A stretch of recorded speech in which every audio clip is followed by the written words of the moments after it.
Hola, hola, ¿qué tal? Muy, pero muy bienvenido, bienvenida a este espacio que hemos abierto en nuestro Instagram personal, quien te habla Guillermo Álamo, pero también en nuestra página de YouTube que se llama Apocalipsis Ahora. Le cambiamos el nombre, un poco más breve, no tan didáctico, más de impacto, pero la idea es leer las escrituras bíblicas, leerlas de cabo a rabo, de principio a final. Y hemos alterado un poco nuestro programa de empezar solo desde Génesis y queremos hacer una maniobra de pinzas también arrancando desde el final, desde el Apocalipsis. Eso nos impone algún tipo de complejidad en nuestra tarea de ir haciendo esa lectura que nosotros nos proponemos hacer, más de corte contextualizada, no digo erudita porque no creo que las redes sociales sean muy adecuadas para algo así, pero sí que poniéndole algunos ingredientes más a la consabida recurrencia de los cristianos en el género devocional. Es sabido que los cristianos enseguida agarramos un texto, sacamos las conclusiones y lo aplicamos a nuestras vidas y se terminó. Bueno, en este caso, y más en especial, ahora que abordamos la lectura de las cartas a las 7 iglesias, a las 7 comunidades del Apocalipsis, vamos a tener la línea bastante más devocional que de costumbre porque se trata de cartas dirigidas a comunidades como las que podemos integrar cada uno de nosotros, con problemas, debilidades, fortalezas, motivos para la exhortación, motivos para el aliento, tales y como los que nosotros necesitamos en nuestra vida y nuestro peregrinar diario como creyentes que somos. Así que ahí vamos, Apocalipsis capítulo 2, dejamos a Jesucristo apareciéndosele ya transfigurado según como está en los cielos, intercediendo como sumo sacerdote muy probablemente por nosotros. Esto es lo que muestran esas vestiduras, esa túnica talar que le llegaba a Jesús desde el cuello hasta los pies. Eso mostraba su función de intercesor. Jesucristo es el sumo sacerdote y nosotros, se dice en el capítulo 1, los cristianos somos un reino de sacerdotes. Un reino y sacerdotes es lo que Jesús hizo de nosotros. No necesitamos un sacerdote, no necesitamos un estamento que medie entre nosotros y Dios, porque nosotros mismos somos mediadores y el único sumo sacerdote que necesitamos es Jesucristo. Eso es lo que deja en claro el primer capítulo de Apocalipsis, y en continuidad con eso vienen las cartas, las misivas, estas epístolas dirigidas a las 7 comunidades de Asia. Volvemos sobre algo ya dicho, pero es posible que alguno no lo recuerde, pero Asia era el extremo occidental de lo que hoy llamamos Turquía, esa partecita que asomaba hacia el mar Egeo, una de cuyas islas era la isla de Patmos, esa isla que era también una cantera, que estaba trabajando, haciendo trabajos forzados. Él, pensamos que ya ancianísimo, de más de 80 años, quizá de más de 90 años, el apóstol Juan, el redactor por orden de Jesucristo de la revelación que constituye este último libro de la Biblia que estamos leyendo juntos. Arrancamos entonces con la lectura del capítulo 2, versión NBI, seguimos nosotros. Si tenemos algún desacuerdo, alguna disidencia, porque bien podemos disentir con lo que traducen, con las decisiones que toman los traductores. Cada línea que opta por traducir un traductor es una serie de decisiones con las que podemos estar de acuerdo o no, que se pueden fundamentar mejor o peor. Así que bueno, vamos. Dice, escribe al ángel o al mensajero, como dijimos. Ángelos es una de esas palabras griegas que significaba textualmente mensajero. Pero hoy día escuchamos ángel y entendemos ser celestial, con alas, luminoso, que se aparece, que obra como un mensajero entre Dios y los seres humanos. Pero tanto mensajero como martis, que quería decir testigo, como apostates, que quería decir desertor, eran en principio palabras desprovistas de un sentido espiritual. Hoy día las leemos de otra forma, porque la Biblia nos ha literalizado términos que tenían una connotación en principio no espiritual. Así que acá podemos entender tranquilamente que se trata de los predicadores, de los pastores, de los encargados humanos de cada una de las iglesias. Nuestra razón para preferir esa lectura poco usual hasta el día de hoy es que se les dirigen reproches. La lectura dominante, que ha tenido hasta ahora más teólogos, adeptos, más eruditos, es que se trata de ángeles literales, en el sentido actual, ¿no? De seres que median entre Dios y los hombres, y que los reproches no se les dirigían a ellos, sino que, digamos, en representación de las iglesias, los reproches van a ellos, pero en realidad los reproches irían a las iglesias representadas por ellos. Esa es la lectura dominante hasta ahora. Te digo cuáles son mis razones para preferir la otra, que no es, reconocemos, la dominante, según la cual estos son mensajeros humanos y líderes terrenales puestos a cargo de las iglesias por Jesús. Hoy diríamos obispos o pastores. Dice Jesús, escribe al mensajero de la iglesia en Éfeso. Éfeso quería decir, venía de un término que era apasa, que era la ciudad de la diosa madre. Así que hay toda una densa historia y espiritualidad detrás de esta ciudad, que era una de las principales en esa zona de, para los que entendían el Imperio Romano, ¿no?, de Oriente, Oriente Medio. Para ellos ahí empezaba Oriente. Insisto que llamaban Asia a esa península, a esa zona de Turquía. Pero Éfeso era una ciudad vinculada a prácticas idolátricas. En Éfeso estaba el famoso templo de Artemisa o Diana, Diana la cazadora, Diana de los Efesios, que va a aparecer en la historia de Hechos de los Apóstoles, un centro idolátrico mundial de primer orden, de primera importancia. Tal es así que la prédica de los primeros discípulos chocó con la idolatría popular y va a retornar en el año 431 después de Cristo.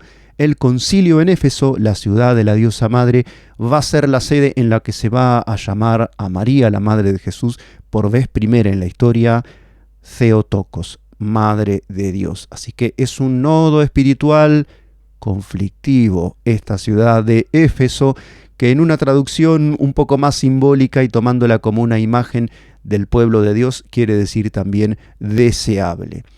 Esto dice el que tiene las 7 estrellas en su mano derecha, Jesús, ¿no? Son los atributos que Jesús presenta de sí mismo en el capítulo 1.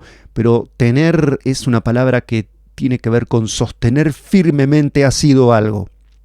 Así es como Jesús sostiene firmemente asidos a los que pertenecen a su reino.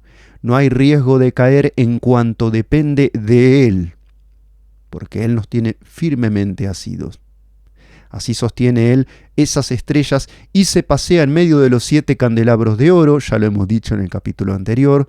Israel es tipificado, es representado en el Antiguo Pacto como un candelero de 7 brazos, o sea, una unidad espiritual que tiene algunas manifestaciones diversas. En cambio, la iglesia es representada por 7 candeleros con identidad propia, pero unidos porque el Señor, por el hecho de que el Señor se pasea en medio de nosotros. Así que hay una diversidad de base en las comunidades que constituimos la iglesia de Jesús. Conozco tus obras, versículo 2, y tu duro trabajo y perseverancia. Es un currículum impresionante lo que vamos a ver. Obras. No son cristianos que hacen silla estos. Hoy día está muy normalizado el modelo de cristiano espectador, de cristiano consumidor de mensajes. Se fomenta esto. Ya vamos a ver qué espíritu está de por medio. Cristianos receptores pasivos del mensaje, de los que se espera una postura de absoluta quietud y pasividad por parte de un cuerpo de hombres que dirigen y que piensan por nosotros. Ya lo vamos a ver, vamos a llegar a ese pasaje, está en este mismo capítulo. Pero estos tienen obras, no son cristianos de hacer silla. Son gente que pone manos a la obra, gente que se arremanga, que se ciñen los lomos en lenguaje bíblico. Conozco tu duro trabajo y tu perseverancia. Acá está la palabra hypomoné, que quiere decir perseverar, ser constante, ser paciente, pero una constancia y una paciencia que son proactivas y no un mero permanecer en un mismo sitio durante largo tiempo. Sé que no puedes soportar a los malvados, punto a favor. Atención, porque muchas cosas que acá el Señor le atribuye a Éfeso hoy día son decodificadas como rasgos negativos. Son intolerantes para con los malos dentro de la comunidad. Hoy día se nos dice que tenemos que aceptar que la iglesia no es un museo de santos sino un hospital de pecadores. Estamos todos de acuerdo, pero muchas veces es un museo de pecadores, un conjunto de cuerpos taxidermizados no vivientes que siguen, sin embargo, estando dentro de un determinado recinto. A eso llamamos a veces iglesias. Es un craso error. Ellos eran intolerantes con los que, estando dentro de la comunidad, continuaban haciendo el mal. Es una orden dada por Dios. Somos un lugar donde la gente busca la santificación. y aquellos que son malvados no deben ser tolerados por ninguna iglesia que sea de Jesús. Dice, tu perseverancia no soportar a los malvados, y has puesto a prueba a esos que dicen ser apóstoles pero no lo son, y has descubierto que mienten, que son falsos, dice el texto originalmente, ¿no?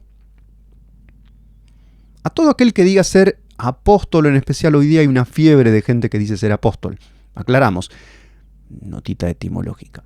Apóstolos era una persona enviada, otra vez, sin connotación espiritual. Era un delegado, un enviado, de un sitio a otro para cumplir una determinada misión. Eso eran apóstolos. Desde los apóstoles, desde Jesús, pasa a designar una persona que funda una comunidad, que funda comunidades fuera de su círculo, de su patria original. Hoy diríamos los que integran misiones interculturales, los misioneros, un término ya totalmente desprovisto de aura. Misionero, un misionero, sí, alguien que funda iglesias en otro país. Eso era un apóstol. No significaba una persona que exigía una autoridad diferente, porque los apóstoles por excelencia son los 12. Pero ya en vida de los apóstoles verdaderos habían surgido otros que decían ser superapóstoles, y hoy día hay gente que simplemente pasa iglesia por iglesia recaudando un dinero a cambio de algo que llaman, como mentirosos y estafadores profesionales que son, la cobertura apostólica. Esos son mentirosos y son estafadores, y está bueno desenmascararlos como lo que en verdad son. Un verdadero apóstol hoy en día y siempre va a ser alguien que trabaja por crear nuevas comunidades. Una vez que la ha fundado, se pasa a otro lugar, funda otra nueva, deja a alguien a cargo y va yendo de un lado a otro. Esto hacen los misioneros llamados por Dios, que son gente seria y gente consagrada. Has perseverado, le dice Jesús a Éfeso, y has sufrido por mi nombre sin desanimarte. Perseverancia, sufrir por el Señor, tener manos a la obra, a pesar de que las cosas no salen muy bien, no nos gusta el resultado, no nos gusta cómo nos ha tocado vivir el tiempo que nos ha tocado atravesar. Bueno, todo eso eran puntos a favor de la iglesia de Éfeso. Es impresionante. No es cualquier currículum. Anda a buscarte una iglesia hoy equivalente al currículum que tiene acá Éfeso. La vas a tener complicada. No hay muchas. Sin embargo, y acá tiene la frase más famosa de esta carta de Jesús a Éfeso: tengo en tu contra que has abandonado tu primer amor. No lo perdió, lo dejó, lo abandonó. Lo más importante que tiene una iglesia, lo que bajo ningún punto de vista podemos mantener con negligencia, es el amor. Hoy día existen un montón de comunidades que a la manera y a la usanza de Éfeso hacen cosas, tienen sana doctrina, son celosos, repudian lo que está mal, descubren a los mentirosos y los ponen de manifiesto y en evidencia, denuncian a los perversos y estafadores. Pero la motivación ya no es la correcta, no es el amor, porque han descuidado su relación con Dios, porque no oran, porque no ayunan, porque no pasan tiempo en intimidad con Dios leyendo su palabra. Y eso se nota muchísimo. Se nota muchísimo cuando por el repudio a veces a ciertas posturas políticas que hoy en día han aparecido, y las nuevas identidades, y lo LGBT, y lo woke, etc., los cristianos empiezan a ver como enemigo a cierto grupo de gente. Cuando nos gana el repudio a veces por lo que hacen mal y terminamos rechazando a las personas por las que Jesús murió, se empieza a notar cada vez más. Y hoy día vemos a cristianos embarcados en aventuras políticas que los dejan en un lugar sumamente incómodo desde lo espiritual, desde un lugar incorrecto, vamos a ser absolutamente sinceros. Porque el amor de Dios se expresa brindándonos por entero y abriéndole los brazos y tendiéndoles la mano a los que están caídos. Cuando falta el primer amor, empezamos a sentirnos parte de una élite privilegiada que tiene el derecho de exigir, de obligar y de condenar. Y eso es lo que le pasa a las iglesias como Éfeso. Así que ahí tenemos un espejo bastante duro cuando como comunidades nos volvemos extremadamente celosos, pero perdemos el primer amor. Mira cómo sigue. Recuerda de dónde has caído, arrepiéntete y vuelve a practicar las obras que hacías al principio. Hace falta ese ingrediente pietista, digámoslo así. Ese ingrediente, hoy hablamos de lo devocional, del romance, del pasar tiempo con el Señor. Romance en el buen sentido, ¿no? Romance en el sentido espiritual, comunidad, comunión con Dios. Pasar tiempo con Jesús, hablar con Dios. No ser funcionarios del reino. A veces nos gana también ese espíritu de funcionario, esa contraposición, esa antinomia entre Marta y María. Nos volvemos Martas. Eso le estaba pasando precisamente a la iglesia de Éfeso. Jesús le dice, acordate del comienzo, acordate de tu primer amor, acordate de tus primeras oraciones, acordate de cuando recibiste el Espíritu Santo la primera vez, en esa noche que volvías a casa y parecía que todo resplandecía de otra manera porque estabas con mi presencia en tu corazón. Acordate, recordá, volvé a vivir, avivá ese fuego que dejaste apagar en tu interior. Si no te arrepientes, dice Jesús, y esto es muy solemne y muy duro, iré y quitaré de su lugar tu candelero, tu candelabro. Esto es la presencia misma de Dios. Esto es el Espíritu Santo en medio de su pueblo. Una iglesia que no se arrepiente de haber perdido su primer amor, deja de ser iglesia. Un chiste común de pastores es, en nuestra congregación somos sumamente unidos, somos un bloque de hielo, monolíticamente unidos, pero fríos. Ese es un problema a combatir y muy serio. Pero tienes a tu favor, vuelve Jesús a darles una palabra de ánimo. Tienes todavía otro punto a favor que se me estaba quedando en el tintero, parece decirles el Señor, que aborreces las prácticas de los nicolaítas, las cuales yo también aborrezco. Ya vamos a hablar de qué eran estos nicolaítas. Insisto en lo siguiente, odiar lo que está mal, aborrecer, rechazar el pecado, las malas doctrinas, las malas prácticas, lo que se levanta contra el conocimiento de Dios, lo que cuestiona la autoridad de la Biblia, es parte de nuestra identidad como creyentes. No podemos marginar eso de nuestra identidad y nuestro arraigo en el Señor. Porque a veces parece que tenemos que ser blandos, tibios. Hay cristianos que se proponen ser más buenos que Dios. No debe ser así. Lo que Dios rechaza, yo lo debo rechazar desde lo más hondo de mi corazón. Todo lo que sea pecado, contaminación, inmundicia, debe ser odiado con saña por el cristiano. Pero hay que conservar el amor. Ese era el punto de los de Éfeso. El que tenga oídos, o sea, todas las personas del mundo, del presente, del futuro, acá sin importar si estamos hablando de la iglesia de Éfeso del primer siglo, o si habrá quizás una iglesia en el futuro antes del fin de los tiempos que se adecue a este arquetipo o modelo de la iglesia de Éfeso. Esto se dirige a todos, a los que están escuchando también. Bienaventurados los que escuchan, bienaventurados los que leen, hoy día que todos podemos leer. El que tenga oídos oiga lo que el Espíritu dice a las iglesias. Todos los mensajes son para todos, se entiende, ¿no? Acá Jesús lo aclara.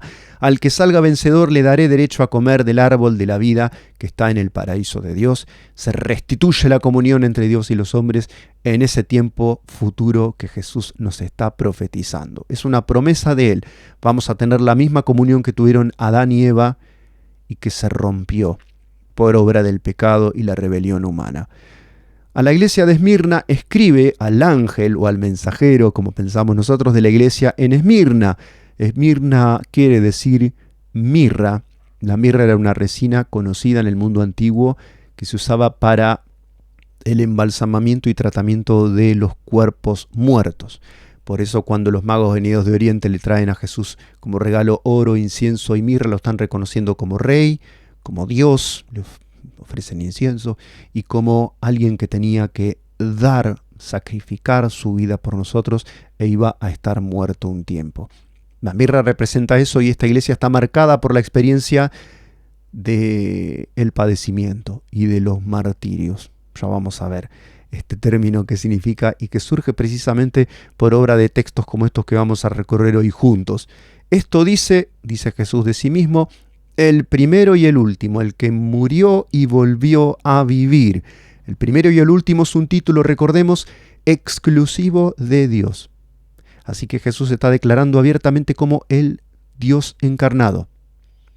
Dios dice de sí mismo que es el primero y el último y que solo Él es el primero y el último. O sea, está fuera del tiempo. está antes de que exista el tiempo y está después de que se haya escrito la última línea de la historia universal, porque está fuera de la dimensión temporal. Este es Jesús también. Lo decía Dios de sí mismo, decíamos en Isaías capítulos 41, 44 y 48. Así que con esto Jesús se declara a sí mismo Dios. El que murió y volvió a vivir, el único también, el primogénito de los muertos, decía el primer capítulo, ¿te acordás? Dice, conozco tus sufrimientos y tu pobreza, sin embargo, eres rico. En una ciudad rica como Esmirna, una ciudad que tenía abundancia, los cristianos padecían de pobreza económica, pero no importa. Y acá Jesús va a venir con la antítesis de un mensaje de tipo motivacional o de evangelio de la prosperidad. Nos va a decir, oren, reprendan al diablo que va a enviar pobreza sobre ustedes, así son ricos. No, les va a decir, ustedes son pobres económicamente, pero no importa cómo son en esta tierra, sino cómo son ante mis ojos. No como los hombres creen que ustedes son, sino como ustedes realmente son ante los ojos de mi Padre. Esto está diciendo Jesús. Sin embargo, eres rico. Sé cómo te calumnian los que se autodenominan judíos y no lo son, o sea, judíos raciales, pero que no se convirtieron a la fe de Jesús. Recordemos, un judío es hoy en día, desde que Jesús vino y ofrendó su vida, alguien que tiene grabados a fuego en el corazón los mandamientos de Dios. Eso es a través de la fe de Jesús y el nuevo nacimiento que nos da la fe.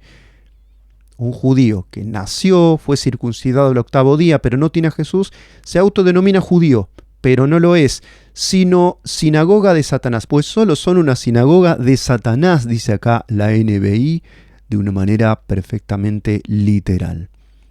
Todos aquellos judíos que no se hayan rendido a Jesús tienen que saber que no son pueblo de Dios. Esto lo digo sobre todo por los cristianos que están infectados por el sionismo político, idea por la cual podemos profesar una enorme simpatía, pero que no podemos abrazar en sus postulados de que realmente Israel sigue siendo el pueblo de Dios. No, el pueblo de Dios somos los creyentes, somos los circuncidados del corazón, porque ese es el pacto de Dios con los hombres, el pacto sellado por la sangre de Jesús. Ya vamos a verlo en capítulos posteriores de Apocalipsis. O sea, en esta ciudad de Esmirna los cristianos eran objeto de persecución y de calumnias por parte de los autodenominados judíos, o sea, judíos raciales, pero no del espíritu. Seguimos, versículo 10. No tengas miedo de lo que estás por sufrir, o sea, lo vas a sufrir. Vas a sufrir, pero no temas. Yo estoy absolutamente en dominio de todo lo que vas a pasar, así que no temas. Estoy con vos, pero lo vas a pasar. Pero estoy con vos. Te advierto que el diablo meterá a algunos de ustedes en la cárcel para ponerlos a prueba de nuevo. Un partidario de la teología guerra espiritual diría, hay que reprender al diablo para que no expulse a nadie dentro de la cárcel. Hay que reprender al diablo para que no encierre a ningún creyente, hijo de Dios, adentro de la cárcel. Acá el Señor dice que lo va a hacer el diablo, para ponerlos a prueba, porque si tenemos fe, esa fe va a ser probada, efectivamente. Vamos a salir puros como el oro, pero primero viene la hora de la prueba. Y sufrirán aflicciones durante 10 días. Acá hay discusiones sobre si son 10 días literales o si 10 días es un modo estereotipado de decir un poco de tiempo. No muy poquito, pero tampoco demasiado. En cualquier caso, sea literal o no, los cristianos puede que seamos llevados ante los tribunales y puede que seamos algunos de nosotros encarcelados, como lo han sido miles de personas, sobre todo en el siglo XX en el mundo árabe. Ha habido una cantidad inmensa también de martirios. Algunos piensan que hemos superado enormemente lo que sucedía en los primeros siglos de cristianismo bajo el Imperio Romano, ahora en el siglo XX, por obra sobre todo de los países con regímenes islámicos. No tenemos datos certeros, hay estimaciones, pero son miles y miles de personas que padecen por predicar y sostener la fe de Jesús.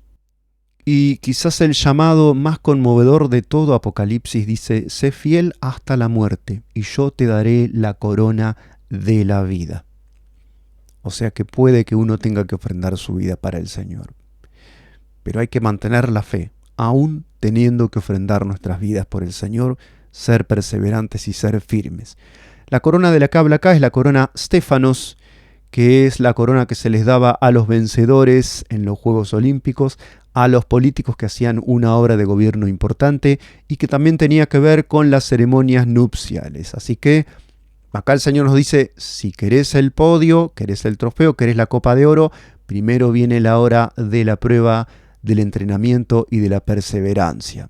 El que tenga oídos oiga lo que el Espíritu dice a las iglesias, nueva promesa universal para todos, el que salga vencedor no sufrirá daño alguno de la segunda muerte. La primera muerte es la que sufrimos en nuestro físico, que probablemente la pasemos todos nosotros y vos que me estás escuchando del otro lado. Es la muerte que consiste en la separación del cuerpo y el alma. La segunda muerte es el lago de fuego, es la condenación eterna para los impíos, los malvados, los rebeldes y aquellos que hayan perseverado en el decir no a la cruz salvadora de nuestro Señor. Los que hayan mantenido su incredulidad hasta que los asaltó la última hora. Esa es la segunda muerte de la que está hablando acá. A la iglesia de Pérgamo escribe al ángel de la iglesia en Pérgamo, versículo 12. Pérgamo era una ciudad también importante, tenía relación con la cultura, había una biblioteca importantísima en Pérgamo. Pérgamo quiere decir ciudadela, había como una fortificación muy importante que le daba ese nombre a Pérgamo. Son muchas de estas ciudades marcadas por el culto imperial, queremos decirlo. En Esmirna estaba el culto a la diosa del Imperio Romano, la dea romana, que va a hacer que esa ciudad reciba el extraño honor de ser la ciudad en la que se rendía culto al emperador Domiciano, por causa del cual probablemente estaba encerrado Juan el apóstol, el redactor del Apocalipsis. Esta es una especulación que hay por la época en la que reinó Domiciano. Domiciano exigía que se lo llamara Kyrios, o sea, Señor, o sea, Dios. Y los cristianos obviamente no estaban dispuestos a ofrecer ese poquitito de incienso que decían, ni a llamar Kyrios a nadie más que a Jesucristo. Por eso padecían muchos de ellos hasta la muerte, hasta el martirio, como se dice ahora, y ya lo vamos a explicar. Pérgamo es una ciudad fortificada, también puede querer decir bien casada o casada. Gamos tiene que ver con el matrimonio. Esto en cuanto a la etimología de la palabra. Esto dice el que tiene la aguda espada de dos filos, así se presenta a sí mismo el Señor. Esa palabra que sale de su boca, esa palabra que es la palabra misma de Jesús, que es imposible tomarla entre nuestras manos sin cortarnos porque nos atraviesa. Porque es la interpelación divina que llega a nosotros y de la cual no podemos escapar. Esa que penetra hasta los tuétanos, según dice el famoso texto de Hebreos, capítulo 4, ¿no? Que penetra hasta lo más hondo de nuestros corazones y discierne qué hay de verdad en nosotros. Eso sale de la boca de Jesús y un día va a salir probablemente también en juicio hacia los malos. Seguimos con la lectura, versículo 13. Sé dónde vives, dice Jesús, ahí donde Satanás tiene su trono. Era un centro muy importante de la idolatría pagana, era el centro de Esculapio Soter. Tengo acá Esculapio sanador. Soter quiere decir salvador, quiere decir sanador. Era un lugar donde se ejercía todo tipo de sanaciones, así como hechiceras y relacionadas con la brujería. Había un templo donde había una serie de serpientes y la gente se dejaba tocar por esas serpientes con la esperanza de ser sanados de sus enfermedades. Así que había mucha gente, muchos peregrinos, podemos decir pacientes, ¿no? Pero más bien es relacionado con la hechicería. Así que esa era esta iglesia de Pérgamo de la que estamos hablando, un centro muy importante también en cuanto a eso. Por eso dice, sé dónde vives, allí donde Satanás tiene su trono. También había un centro de culto imperial en la época de uno de los emperadores anteriores a los tiempos de los que estamos hablando. Eran ciudades donde los emperadores romanos eran reverenciados como dioses. Por eso dice probablemente donde Satanás tiene su trono. Sin embargo, sigues fiel a mi nombre. Otra vez la fidelidad en medio de la persecución y de las dificultades. Es ahí donde se prueba si de verdad somos fieles. Cuando está todo bien y la vida nos ríe y canta, a veces la fidelidad no muestra gran cosa. Cuando es preciso aguantar circunstancias adversas, ahí se prueba de qué metal está hecha nuestra relación con el Señor. Sigue fiel a mi nombre, no renegaste de mi fe ni siquiera en los días en que Antipas mi testigo fiel, sufrió la muerte en esa ciudad en donde vive Satanás. Antipas es mi testigo fiel, ho martis ho pistos. De ahí viene el término mártir referido a una persona que con su sangre da el testimonio supremo de que el Señor es su Dios. Por eso hoy día llamamos mártir a las personas que son inmoladas por seguir una noble causa. Esto se ha extendido, se ha vulgarizado, se ha incluso descristianizado. Pero el término es testigo. Mártir quería decir testigo, un testigo ante los tribunales. Desprovisto, como decíamos en el primer capítulo, de toda significación espiritual. Pero con textos como este, donde se habla de Antipas, queda sellado el sentido espiritual de la palabra mártis. Y hoy día llamamos mártir por una persona que vive una vida espiritual o que defiende un noble ideal y muere o es perseguido o sufre a causa de eso. Antipas quiere decir contra todos. Y más de una vez, si somos de la fe de Jesús, vamos a tener que soportar la oposición de este mundo, porque nuestro reino no es de esta tierra. No tenemos que vivir como ciudadanos de este mundo, sino recordando que nuestra ciudadanía está inscrita en los cielos. Jesucristo se fue a prepararnos nuestra ciudad, a la que un día nos vamos a mudar en el futuro, según dicen las páginas del Apocalipsis. Seguimos leyendo. Sin embargo, tengo unas cuantas cosas en tu contra. Toleras ahí a los que se aferran. Acá Jesús, viste que dice que sostiene las 7 estrellas en sus manos. Bueno, acá dice a los que se aferran, usa la misma palabra. Se aferran a la doctrina de Balaam, que enseñó a Balac a poner tropiezos a los israelitas, incitándolos a comer alimentos sacrificados a los ídolos y a cometer inmoralidades sexuales. Una nota sobre Balac: es un personaje que aparece en el libro de Números, capítulo 22 y siguientes. Es una especie de brujo de Oriente Próximo, de la zona mesopotámica, que es contratado por un tal Balac con el fin de maldecir a Israel. Ya que les iba bien por causa de Dios, había que contratar un brujo para que los maldijese. Pero no lo logra. Cada vez que Balaam está por maldecir a Israel, Dios le ordena que los bendiga y hace eso, los bendice. Entonces se le ocurre una treta a este brujo Balaam para que Balac finalmente pudiera debilitar la relación espiritual entre Dios y los israelitas, que es lograr que los israelitas fornicaran y se unieran a las mujeres paganas. Eso fue lo que sucedió y hubo una gran mortandad en medio de los judíos. Por eso acá se habla de Balaam como un símbolo de destruir al pueblo de Dios a través de las 2 armas capitales con las que siempre Satanás va a atacar a los hijos de Dios. La idolatría, que es tan sutil a veces y que se disfraza de tantas y tantas cosas. Te voy a dar algunos ejemplos: entretenimiento, secularización, arte constante, pagano, representaciones, shows, espectáculos reemplazando a edificación mediante la palabra, búsqueda constante del estímulo, del entretenimiento en las iglesias. Eso también es idolatría. Codicia material, instar a las iglesias al enriquecimiento, contra el cual nos advierte claramente la palabra, que es origen de tantos males para la gente. En vez de buscar del Señor y de estimular una relación cada vez más profunda en lo espiritual. Todo eso son ídolos. Y las inmoralidades sexuales, ya sabés, es muy sencillo por nuestra naturaleza humana ser envueltos por las redes de la seducción de los deseos naturales. Así que Satanás va a apuntar ahí. Una cosa que se habla mucho en las iglesias cristianas es el yugo desigual. Eso es lo que hace Balaam precisamente, el espíritu de Balaam. Introducir un espíritu de yugo desigual, introducir una tendencia al yugo desigual entre los hijos de Dios. Dice versículo 15, toleras también a los que sostienen la doctrina de los nicolaitas. Ahora sí nos vamos a quedar con los nicolaitas por unos instantes. Los nicolaitas, se dice, los padres de la iglesia, los primeros escritores que hubo en el cristianismo, que sostenían que uno puede tener una relación perfecta con Dios y cometer inmoralidades sexuales y permitirse cosas que no están bien delante de Dios según su ley y su santidad.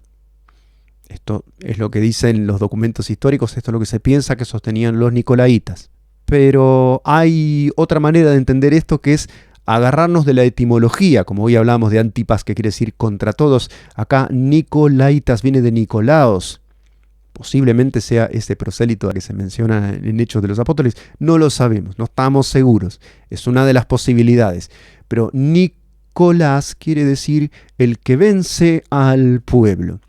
Así que la lectura que hay en torno a esto es que se trata de un espíritu de jerarquización extrema, donde se forma un estamento sacerdotal, de gente intocable que siempre maneja las cosas, y un cuerpo de legos, de laicos, de personas que son meramente ovejas y que están destinados a no salir de ese lugar de subordinación.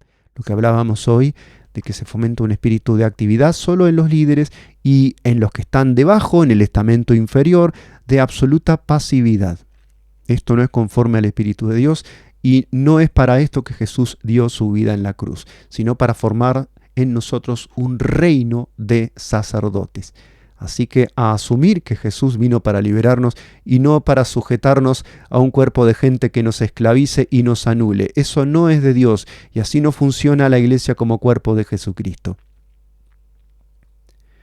Por tanto, dice Jesús, versículo 16, arrepiéntete. A 5 de las 7 iglesias Jesús las manda a arrepentirse. Las iglesias permanentemente tenemos que estar fomentando una actitud de arrepentimiento, es metanoia, cambio de mentalidad, una naturaleza que constantemente se renueva y se renueva en la fuente eterna que es el Señor. Para eso tenemos que conocer la palabra, porque si no, nos embalamos y vamos para cualquier parte y creemos que vamos bien porque nos sentimos cómodos. Pero el Señor a veces nos incomoda en el buen sentido y nos dice, arrepiéntete. Si vas mal, cambia de viaje. Arrepentirse no es derramar lágrimas, insistimos en esto. Arrepentirse es cambiar de dirección en nuestra vida, cambiar de actitud, cambiar de conductas. De otra manera iré pronto para pelear contra ellos con la espada de mi boca, dice Jesús. Esto lo dice la primera epístola de Pedro, capítulo 4, versículo 17. El juicio de Dios, los juicios del Apocalipsis, no arrancan por los incrédulos, sino por los que creen. Acá se dicen unas cosas bastante duras contra gente que profesa ser de Dios, pero que no lo son. Así que a tener en cuenta eso. Dios no va a pasar por alto los pecados de los que estén dentro de su reino y hagan cualquier cosa. Va a haber consecuencias, va a haber disciplina y para aquellos que no se arrepientan va a haber incluso juicio de Dios. Así que esto va muy en serio, insistimos. ¿Estamos bajo el pacto de la gracia? Sí. ¿Estamos bajo el perdón de Dios? Sí. Pero no se juega con el perdón de Dios. Bajo ningún concepto. Hay consecuencias. El Señor mismo se va a encargar de estas personas que incitan a hacer el mal en medio del pueblo de Dios. El que tenga oídos, oiga lo que el Espíritu dice a las iglesias. Al que salga vencedor le daré del maná escondido. El maná escondido de Jesús es el pan de vida bajado del cielo. Y le daré también una piedrecita blanca en la que está escrito un nombre nuevo que solo conoce quien la recibe. Ese nombre nuevo probablemente sea un sobrenombre nuevo puesto por el Señor, como a Pedro lo llamó así el Señor. El nombre original de él era Simón, ¿no? El sobrenombre suele ser un símbolo de confianza entre dos personas, ¿no? O un grupo de amigos. Acá en Argentina se usa mucho cuando alguien es integrado a un grupo de amigos, se le pone algún tipo de sobrenombre que expresa esa confianza y esa relación que transforma a la persona en función del grupo al que se está integrando o del amigo nuevo que ha adquirido. Bueno, el Señor nos promete un nuevo nombre escrito en una piedrecita.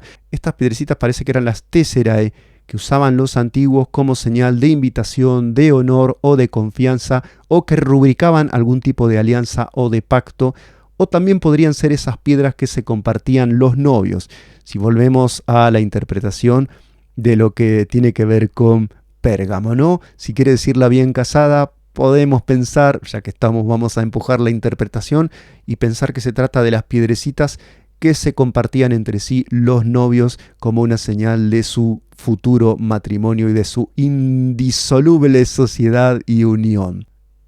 Y ese nombre nuevo que solo conoce quien lo recibe también es señal de intimidad y de relación exclusiva entre el Señor y nosotros, cada uno de nosotros. Pero estas son promesas dirigidas a todos, no solamente a los de Pérgamo.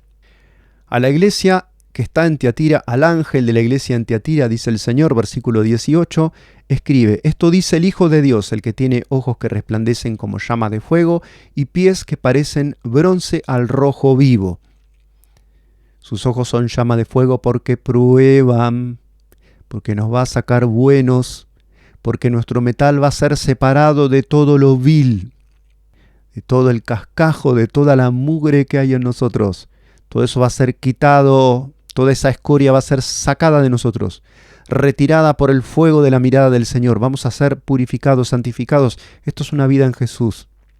Incluye someternos al fuego de su mirada. Él nos observa, nos quiere sacar buenos.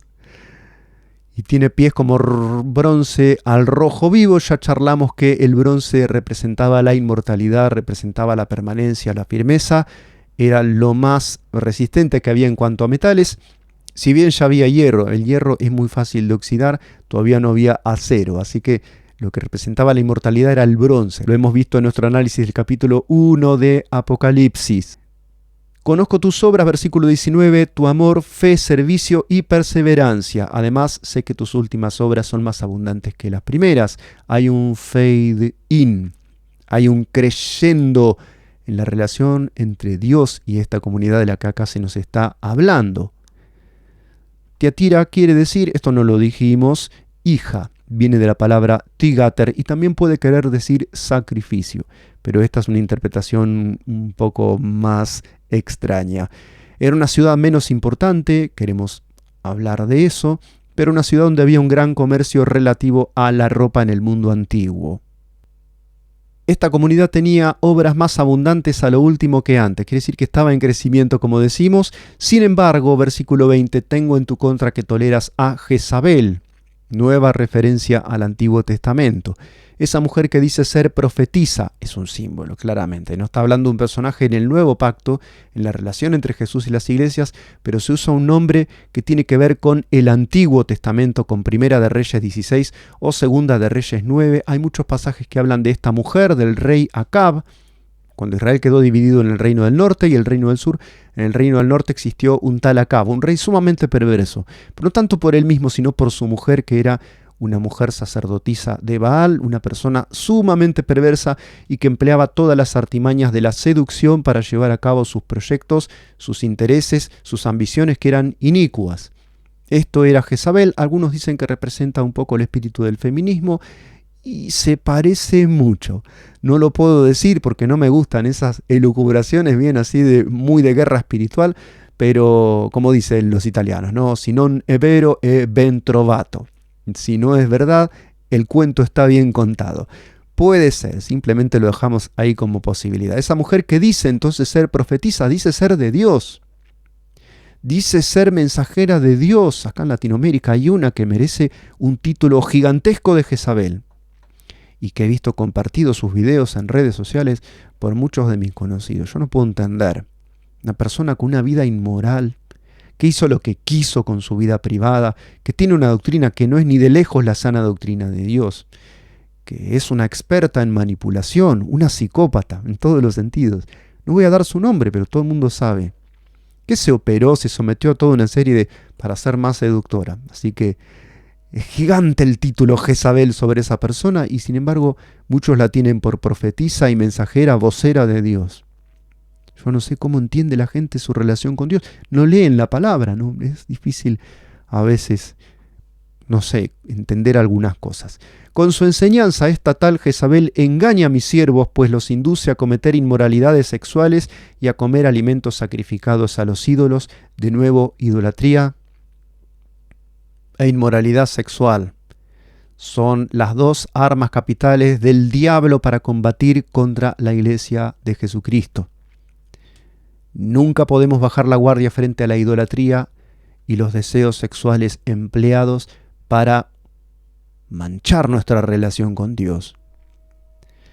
Le he dado tiempo para que se arrepienta de su inmoralidad, dice el Señor. Esto es notable. Acá usa la palabra tiempo cronos, el tiempo cronos. El tiempo que se mide, el tiempo de los cronómetros. No es el tiempo kairos de los instantes oportunos, ni es el tiempo aión de los pactos, de las eras, en que Dios se relaciona con los seres humanos a lo largo de milenios, sino el tiempo cronos, el tiempo de los relojes de arena y hoy en día de los relojes de cuarzo y hoy en día de los relojes conectados a través de la nube, ¿no? Jesús le da tiempo a este personaje singular llamado Jezabel para que se arrepienta. O sea, tenemos muchos razonamientos, mucha teología sobre el destino de los malos, sobre la predestinación de los perversos, pero acá Jesús dice que le está dando tiempo a esta Jezabel para que se arrepienta. Jesús le da tiempo a todos. A todas las personas Jesús les da un tiempo adicional para que se arrepientan, para que sean salvos, para que no sean echados al lago de fuego de la segunda muerte. Aún a una Jezabel. Pero no quiere hacerlo.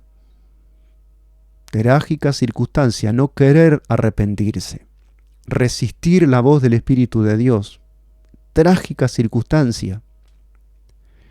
Por eso la voy a postrar en lecho de dolor, y a los que cometen adulterio con ella los haré sufrir terriblemente, a menos que se arrepientan de lo que aprendieron de ella. Esto se habla también en 1 Corintios 11:30.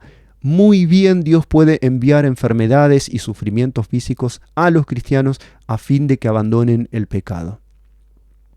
Es uno de los elementos que hay en su caja divina de herramientas. A sus hijos, a los hijos de esa mujer, los heriré de muerte. Así sabrán todas las iglesias que yo soy el que escudriña la mente y el corazón, y a cada uno de ustedes lo trataré de acuerdo con sus obras. Esto tiene un olor futurístico que ni te cuento. A mí me parece que no está hablando de un personaje del primer siglo, sino de un personaje que surgirá en los tiempos finales, justo antes de que el Señor venga a rescatar a su iglesia, para después lanzar sobre el mundo toda la batería de los juicios que leemos en los sellos, trompetas y copas, y que nos van a copar durante largo tiempo en este espacio. Dice que todas las iglesias van a saber que Él escudriña los riñones y el corazón. Dice textualmente, nefrus kai cardías, porque para los hebreos los sentimientos estaban en los riñones y los pensamientos estaban en el corazón. Eso sucedía para la mentalidad de los hombres antiguos. Y a cada uno de ustedes los trataré de acuerdo con sus obras. Jesús no va a juzgar a nadie por pecados no cometidos. Nadie va a ser tratado con excesiva dureza, sino con absoluta justicia. Nadie va a ser condenado por pecados ajenos. Cada uno de nosotros dará cuenta por sí mismo, cada uno de nosotros. Ahora, al resto de los que están en Tiatira, dice Jesús, es decir, a ustedes que no siguen esa enseñanza, hay una enseñanza perversa de esta mujer Jezabel que practica esa pedagogía de la perversión de los cristianos. A los que no aprendieron lo que ellos llaman además los profundos secretos de Satanás. Esto parece ser una alusión a enseñanzas de tipo gnóstico, ¿no? Pero hoy día tenemos también eso que charlábamos recién, que es la tendencia llamada guerra espiritual. Es algo que no está bien en absoluto. Querer ir más allá de lo que nos dice Dios en su palabra y meternos en detalles, menudencias y cosas recónditas que no están en la Biblia. Es lo que hacen, por ejemplo, los hebreos que practican la Kabbalah. Son ocultistas. Se vuelven ocultistas queriendo entender el pensamiento de Dios o los misterios espirituales, incurren en ocultismo y se meten en estos profundos secretos de Satanás. Bueno, dice, a los que no están en nada de esto, les digo que no les impondré ninguna carga. Esto es medio extraño de oír porque en general decimos, si en tu iglesia no se hace la voluntad de Dios, cámbiate de iglesia. Sea porque había una iglesia, una comunidad por ciudad o por razones un poquito más incómodas para nosotros, Jesús no les dice cámbiense de congregación, sino no hagan nada de lo que hacen ellos. Hagan las cosas bien, mantengan lo que tienen de bueno, yo no les pido nada más que lo que están haciendo bien. Eso sí, dice versículo 25, retengan con firmeza lo que ya tienen hasta que yo venga. Otra vez, retener con firmeza, ¿no? Esta palabra relacionada con kratos, con la fuerza, con aferrarse, con agarrarse de algo. Al que salga vencedor y cumpla mi voluntad hasta el fin, le daré autoridad sobre las naciones, dice Jesús. Acá está prometiéndonos participar de su poder universal cuando instaure su reino universal. cuando instaure su reino milenial, como se va a narrar en las páginas del Apocalipsis que vamos a seguir leyendo. Así como yo he recibido esa autoridad de mi Padre, y Él las gobernará con cetro de hierro y las hará pedazos como a vasijas de barro, nueva referencia al Antiguo Testamento, el muy mesiánico Salmo 2 que habla de cuando Jesús venga en modo rey, en modo león de Judá, en modo jinete de un caballo victorioso, con la espada aguda saliendo de su boca para establecer su reino, no sin antes haber ajusticiado a los malvados, perversos y rebeldes. Así que Jesús nos promete a los que venzamos, a los que permanezcamos, a los que perseveremos, ser parte de ese reino en lugares de privilegio, a futuro, no en nuestro tiempo, sino después de que Él haya establecido sobre la tierra su reino. Hago esta aclaración porque hay una teología del avance progresivo de la Iglesia para lograr el dominio mundial. Eso no está en el espíritu ni en el contenido de los textos del Apocalipsis. Es Él quien va a instaurar su reino y nosotros vamos a ser unidos a Él de una manera espiritual y habiendo mediado toda una serie de cosas de las que vamos a seguir hablando en los sucesivos capítulos del Apocalipsis. También le daré la estrella de la mañana, dice versículo 28. La estrella de la mañana es Jesús. Jesús se promete a sí mismo como recompensa para nosotros. No hay nada más lindo que vivir en comunión con el Señor. Él es todo lo que necesitamos. Tenemos todo lo que necesitamos si lo tenemos a Él. No tenemos que estar buscando nada más que a Él. En Él tenemos provisión, en Él tenemos vida, en Él tenemos libertad, en Él tenemos el manantial de la vida eterna. En Jesús tenemos todo lo que necesitamos. Nos tenemos que dar con contentos si tenemos a Jesús. Eso sí, cerciorarnos de que estemos en Jesús y tengamos a Jesús en nuestros corazones. El que tenga oídos oiga lo que el Espíritu dice a las iglesias. Lo seguimos en el próximo capítulo. Dios te bendiga.